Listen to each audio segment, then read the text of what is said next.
अस्सलाम वालेकुम। कैसे मिजाज हैं आप सबके। आप देख रहे हैं एजे इलेक्ट्रिक यूट्यूब चैनल और मेरा नाम आमिर है। प्यारे दोस्तों, आज पेश खदमत है टाइगर सोलर एनर्जी की जानिब से 10 किलोवाट का पीवी इन्वर्टर जिसका मॉडल है T14000 प्लस, जो कि 15,000 वाट तक के सोलर पैनल्स को सपोर्ट करता है और 10,000 वाट तक का लोड उठाने की सलाहियत रखता है। इसके अंदर 18-18 एम्पेयर के इंडिपेंडेंट 3 अदद सोलर चार्ज कंट्रोलर्स मौजूद हैं, जिनके ऊपर आप मुख्तलिफ रेटिंग्स के 650 वाट प्लस तक के सोलर पैनल्स को अटैच कर सकते हैं। कंपनी का दावा यह है कि ये मिनिमम 2 सोलर पैनल से स्टार्ट हो जाता है और मैक्सिमम आप इसके साथ 24 अदद सोलर पैनल्स लगा सकते हैं। और जब आप इसके साथ 15,000 वाट तक के सोलर पैनल्स अटैच करेंगे तो फिर ये 10 किलोवाट तक का लोड उठाने की सलाहियत रखता है। 10 किलोवाट का मतलब यह है कि अगर आपके घर में 4 एसी और इसके अलावा फ्रिज, फ्रीज़र, वॉशिंग मशीन, इस्त्री, ओवन जो नॉर्मल एक घर में लोड होता है, ये सारा अगर आप इसके ऊपर चलाना चाहते हैं तो आप इसको अपनी वॉच लिस्ट में शामिल कर सकते हैं। अब आ जाए मोस्ट इंपॉर्टेंट चीज़, जो कि जब से मैंने ये पीवी इन्वर्टर्स के ऊपर वीडियोस अपलोड करनी शुरू की हैं तो एक कमेंट जो मुझे बार बार देखने को मिलता है वो ये है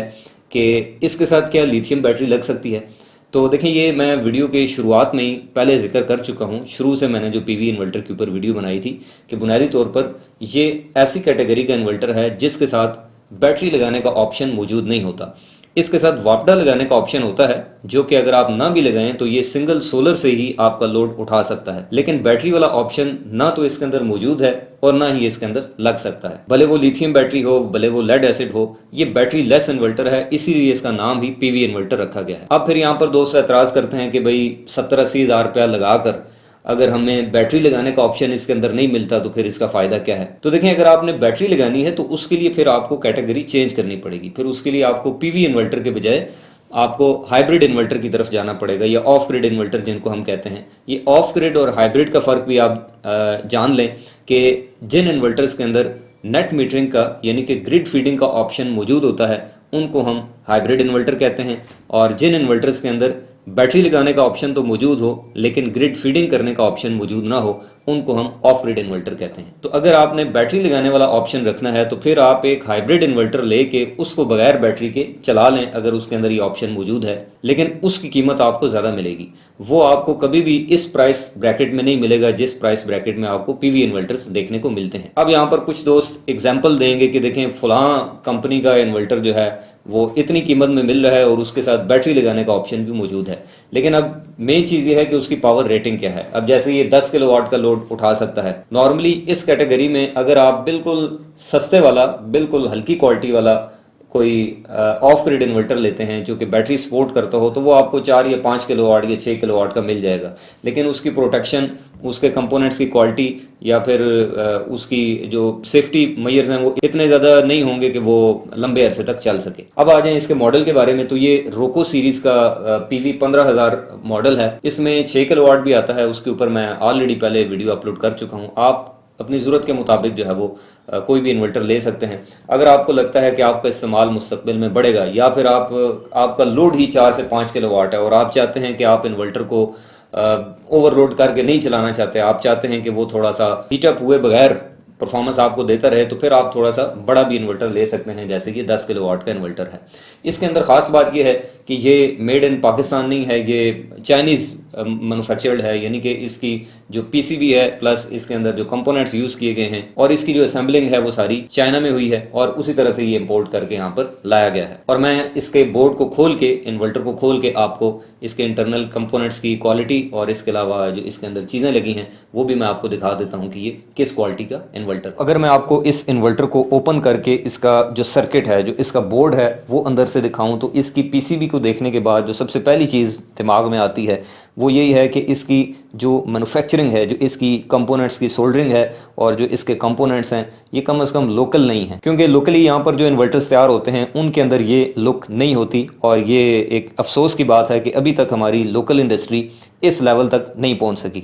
और अगर वो पहुँचने की कोशिश भी करे तो उसकी कॉस्ट इतनी ज़्यादा बढ़ जाती है कि वो फिर मार्केट में मौजूद बाकी लोकल इन्वर्टर्स हों या चार्ज कंट्रोलर्स हों या कोई भी चीज़ हो तो उससे वो कम्पीट नहीं कर पाती, और यही वजह है कि इसकी कीमत भी थोड़ी सी ज़्यादा है। इसके मुकाबले में अगर आप लोकल मैन्युफैक्चर्ड 10 किलोवाट का पीवी इन्वर्टर लें तो वो आपको हो सकता है कि 10-15 हज़ार इससे सस्ता देखने को मिल जाए। तो ये छोटे छोटे फैक्टर्स होते हैं जो कि प्राइसेस को डिफाइन करते हैं। अब कंपनी के मुताबिक यहाँ पर इसकी अच्छी क्वालिटी और अच्छी परफॉर्मेंस होने की वजह यह है कि चूंकि इसके अंदर जो एनर्जी स्टोरेज टैंक्स हैं, यानी कि जो कैपेसिटर्स हैं जो कि एनर्जी को स्टोर करते हैं, टार्क लोड को मैनेज करते हैं, उनकी तादाद ज़्यादा है और उनकी रेटिंग, उनकी कैपेसिटी ज़्यादा है। मिसाल के तौर पर 6 कैपेसिटर्स आपको यहाँ पर नज़र आ रहे हैं और 2 कैपेसिटर आपको यहाँ पर इस साइड पे नज़र आ रहे हैं। इसके अलावा जो इंडक्टर्स यहाँ पर इस्तेमाल किए गए हैं, जो कॉइल्स आपको नज़र आ रही हैं, इनका साइज़ और इनकी क्वालिटी भी आप देख सकते हैं। और यही वजह है कि इस इन्वर्टर की जो परफॉर्मेंस है साइन वेव के हवाले से, ये एक प्योर साइन वेव इन्वर्टर है। और इसके अलावा बाकी भी जो कंपोनेंट्स हैं वो आपको नज़र आ रहा होगा कि कम से कम पीवी इन्वर्टर्स के हवाले से आप इस सर्किट बोर्ड को अच्छी रैंकिंग दे सकते हैं। रोको सीरीज़ के इस T14000 प्लस मॉडल जो कि रेड कलर में आता है, इसके ऑप्शंस और फीचर्स की बात की जाए तो इसके अंदर ग्रिड फीडिंग का भी ऑप्शन कंपनी का दावा है कि मौजूद है, यानी कि आप ग्रीन मीटर के साथ कनेक्ट करके एक्स्ट्रा जो बिजली है उसको वापस ग्रिड को फीड भी कर सकते हैं। इसके अलावा साइडों के ऊपर एंटी डस्ट फिल्टर भी दिए गए हैं जिनको आपने रेगुलरली वॉश करना है। ये जहन में रखें कि ये शो पीस के तौर पर नहीं होते, बल्कि इनको आपने रेगुलरली अगर वॉश ना किया या फिर आपने ब्लोअर की मदद से इसकी सर्विस ना की तो फिर आपका इन्वर्टर हीटअप होने के बाद मसले मसाइल भी कर सकता है। साइड पे कम्युनिकेशन पोर्ट है जिसको इस्तेमाल करते हुए आप फ्यूचर में इसके साथ वाईफाई बॉक्स लगाकर ओवर दी वाईफाई जितना भी डाटा है वो सारा मोबाइल के ऊपर भी मॉनिटर कर सकते हैं। इसके अलावा अगर वारंटी की बात की जाए तो कंपनी इसकी 1 साल की वारंटी ऑफर करती है। 1 साल के अंदर कोई भी मसला हो तो कंपनी आपको फ्री ऑफ कॉस्ट जो है वो इसको फिक्स करके देगी, और इसके लिए जो शराइत व ज़वाबित हैं वो वारंटी कार्ड के ऊपर मेंशन है। इसके अलावा पीवी इन्वर्टर्स के हवाले से काफ़ी लोगों के ये भी तहफ़्फ़ुज़ात होते हैं कि अगर हम इन इन्वर्टर्स को सोलर पैनल्स की सप्लाई कनेक्ट करने के साथ साथ वापटा का ब्रेकर भी दिन के टाइम ऑन रख दें तो अच्छी खासी धूप होने के बावजूद भी ये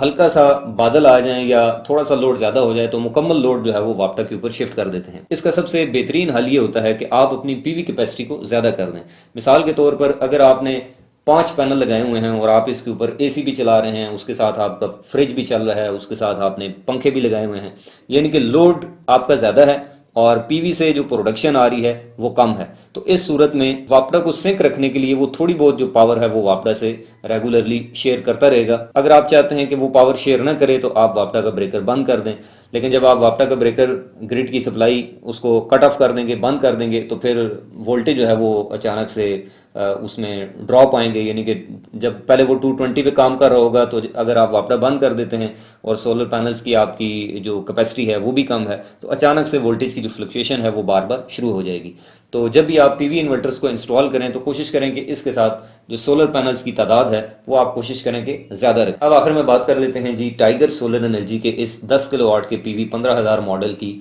कीमत की। तो इसकी कंपनी ने कीमत रखी है 78,000 पाकिस्तानी रुपये, 78,000 रुपये में ये आपको घर बैठे मिल सकता है। आप इसको ऑनलाइन भी मंगवा सकते हैं। डिस्क्रिप्शन के अंदर मैंने सारी आपको जो डिटेल्स हैं वो प्रोवाइड कर दी हैं। अगर आप बगैर वापडा और बगैर बैटरी का इस्तेमाल किए सिर्फ सोलर प्लेटें लगाकर अपने घर का लोड चलाना चाहते हैं तो फिर ये इन्वर्टर आपके लिए एक अच्छी चॉइस हो सकता है। इंशाल्लाह आपसे मुलाकात होगी नेक्स्ट वीडियो में। तब तक के लिए अपना और अपने प्यारों का रखिएगा ढेरों ख्याल। खुदा हाफिज़।